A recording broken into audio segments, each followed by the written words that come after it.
Armed robbers and kidnappers have in the last 1 month wreaked havoc in Imo State. Armed men have been running riots in the capital city of Owerri and have kidnapped many residents, including Auxiliary Bishop of the Catholic Archdiocese of Owerri, Most Reverend Moses Chikwe, and a Catholic priest, Reverend Father Valentine Ezago. The gunmen also killed 2 siblings and 2 policemen. The killers had on December 6, 2020 killed Chidiebere and Tochukwu Anyanwu at the back gates of the Imo State University in Owerri and made away with their Ford vehicle, and also shot 2 persons who were in company with the siblings. The injured persons were rushed to the Federal Medical Center, Owerri. The killing of the siblings caused panic in the state capital, and various groups called on the police to apprehend the fleeing killers. Also on December 16, 2020, gunmen kidnapped Father Izagu at a Umulolo in the Idiato North local government area of the state. The priest was on his way to Anambra State for his father's funeral from Umuahia, Abia State, when he was abducted. The priest was, however, released the next day as he reported himself at a police station in Okigwe. His vehicle was recovered from a forest in Arodizogu. The kidnap of the priest caused ripples in and outside the states as the Umuahia Catholic Diocese called for the unconditional release of the priest. On Christmas Eve, gunmen killed 2 policemen and a chieftain of the People's Democratic Party, Soludo Akwaike, in the Osu local government area of the state.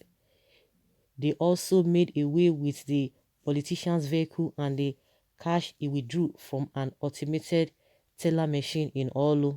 The killing of the policemen was a big blow to the state police command and made the security personnel to have an unpleasant Christmas celebration. Members of the PDP family in the Osu local government area of the state were equally in a sorrowful mood during the Yuletide. Came the big one on December 27 when gunmen kidnapped the Auxiliary Bishop of the Owerri Catholic Archdiocese, Most Reverend Moses Chikwe, and his driver Ndubisi Roberts at the World Bank area of the state. The rampaging gunmen also kidnapped a lady before zooming off to an unknown destination.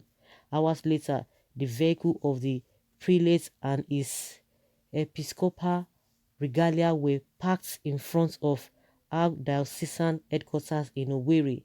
The kidnap of the bishop elicited reactions from within and outside the country. The political class, the Christian Association of Nigeria, and the Catholic Pontiff, Pope Francis, called for his release, with the Pope making a special appeal for Chikwe's freedom in his crossover prayer. Luckily, the bishop was rescued from a creek between Imo and Rivers State. He and his driver were freed after an operation that lasted hours. The police spokesperson in the state, Orlando Ikoku, who confirmed the release of the bishop and his driver, said some suspects were arrested. On December 29th, kidnappers abducted a motorist at the ever-busy Wedra Road in Owerri and sped off with him on the Aba Road. On the same day, some hoodlums strayed and kidnapped another motorist at the Amaraku Junction in the Isiala Mbano local government area of the state and zoomed off with him on the Nkwere Olu Road, abandoning his Highlander SUV. The incident happened around 9 p.m. Last week, gunmen killed a businessman, Mr. Leo Anuforo, his driver, and 2 policemen at a boundary between Imo and Rivers State. Our correspondent gathered that Anuforo, who was the chief executive officer of Loraj Consults Limited, was killed by assailants. The victims were killed by gunmen who trailed them to the scene. The men were traveling in a white Toyota Hilux vehicle when they were killed. An Owerri resident, Kingsley Madu, said the security situation in the state was as a result of frustration. The frustration in the state is much. There is hunger in the state, no payment of salaries, and the government seems unperturbed about the welfare of the people of the state, Madu stated. Another resident who identified himself simply as John said the #EndSARS protest and the COVID-19 pandemic contributed to insecurity in the state. But Ikoku said criminals had not overrun the state.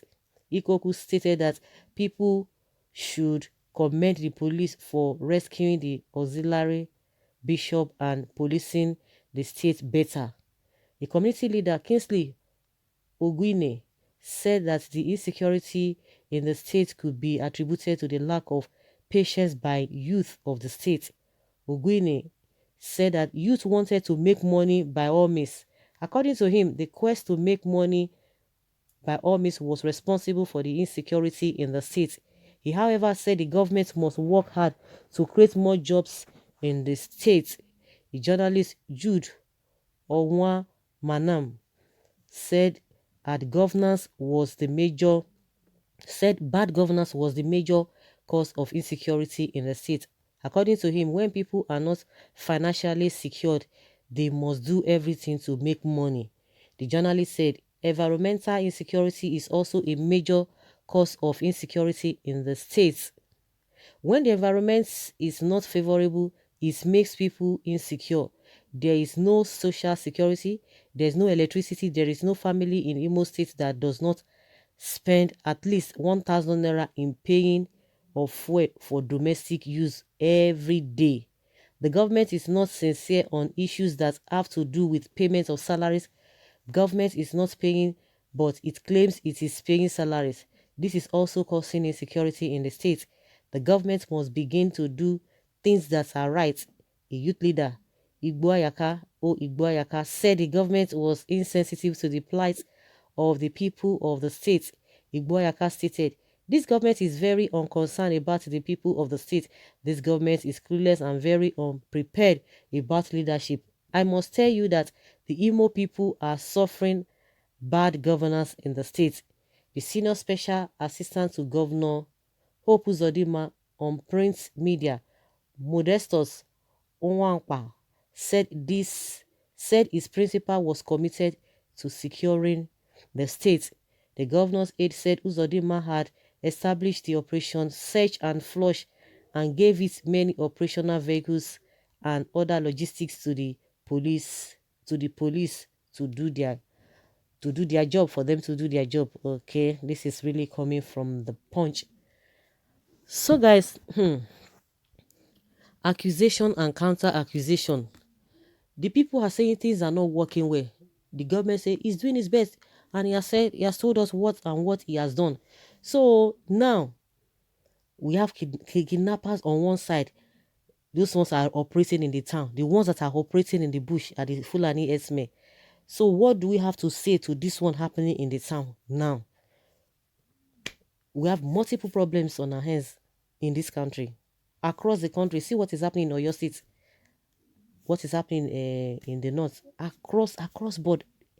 The insecurity, people never believed all this insecurity of it. Now, this is now the time we know that we are really facing a very, very big, serious challenges. We are facing serious challenges concerning this insecurity, and we don't even know how it's going to end. It's unfortunate. The government, from the angle of the government, the leaders are saying they are doing their best. If you ask Buhari now, he's doing his best, but we know that problems are there. And the police said they should even be commended. So guys, leave your comments below and let's have your take on this.